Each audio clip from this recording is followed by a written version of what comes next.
आज के इस एपिसोड में मैं एक ऐसे पत्र से आपको रूबरू करवाऊंगा जिसमें कि लाइन से 6 ऐसे घटनाक्रम लिखे हुए हैं नामजद तरीके से, जिसमें कि पैंथर मवेशियों पर हमला करता है।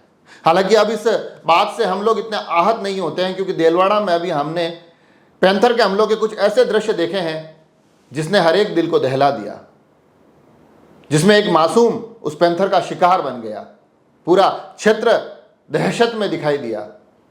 और उसके बाद कार्रवाई जरूर हुई है, बताया ये जा रहा है कि पैंथर पकड़ लिया गया है, मगर लगातार इस प्रकार के घटनाक्रम राजसमंद जिले के अलग अलग क्षेत्र में होते रहे हैं। पैंथर शहरी क्षेत्रों में भी दिखते रहे हैं, उनको लेकर शिकायतों का दौर जारी रहा है, मगर चीज़ें समाधान तक नहीं पहुंची।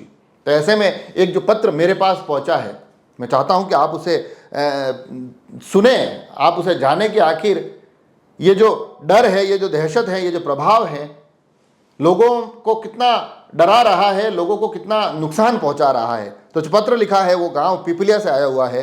दोवड़ा क्षेत्र है जो कि आमेर सदारगढ़ के पास का एक क्षेत्र है, वहां के पिपलिया से ये पत्र लिखा गया है। ग्रामीणों ने काफ़ी साइन किए और कमाल की बात यह है कि लाइन से दिनांक के साथ साथ घटनाएं इसमें अंकित है।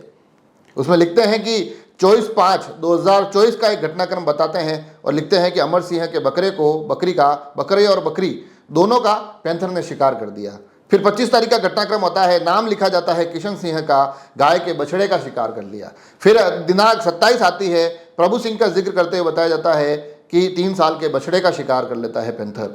जिक्र 29/5 का आता है जिसमें कि राजू सिंह के बकरी का शिकार की बात की जाती है। दिनांक 30 तक आते आते राम सिंह के जिक्र के साथ बताया जाता है कि उनके घर पर भी एक मवेशी को पैंथर का शिकार बनना पड़ गया।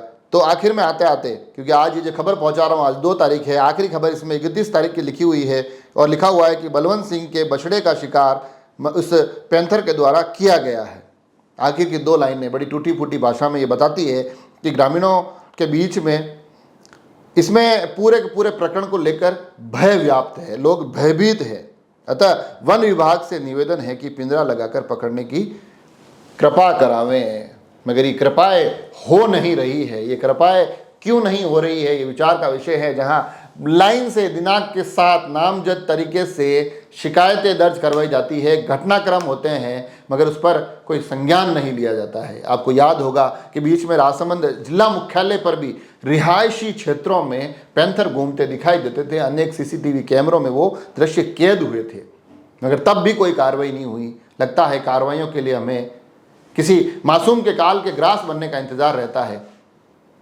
क्या उस क्षेत्र में भी ये दहशत की खबरें बार बार लगातार नहीं आती रही, मगर न जाने क्यों कार्रवाइयाँ नहीं हुई। तो एक ऐसा घटनाक्रम हम सभी के सामने आया जिसमें कि पूरे पूरे परिवार का न केवल रो रो कर बुरा हाल है, बल्कि उस क्षेत्र के लोग भय में उस पूरे पूरे प्रकरण में दिखाई दिए। अब उसके बाद पीपलिया से आई हुई सूची बहुत कुछ रिक्वेस्ट कर रही है, बहुत कुछ आग्रह कर रही है और ये कह रही है कि ये जो घटनाएं दिनांक के साथ हो रही है, इन तारीखों को अब रुकने की ज़रूरत है, इन घटनाओं को अब थमने की ज़रूरत है, लोगों के इस डर को अब दूर करने की ज़रूरत है। जुड़े रहे राजसमंद एक्सप्रेस से। धन्यवाद।